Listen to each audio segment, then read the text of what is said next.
In this video, I'm going to show you how to replace the ink cartridge of your Brother MFC-L2730DW printer. So ink chamber is just in the front of the printer. So if you just open this section, you will see the ink chamber is here.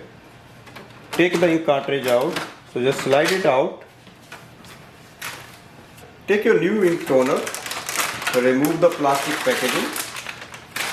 Remove the seal from both sides. We have to install it in the printer. Make sure the chip is facing down, so you will see that's the chip part here. Place it like this with the Brother logo facing up. Just slide it in and close this from both sides. You can just push it in. Wait for the printer to start the ink toner and we are ready to use it. Thanks for watching.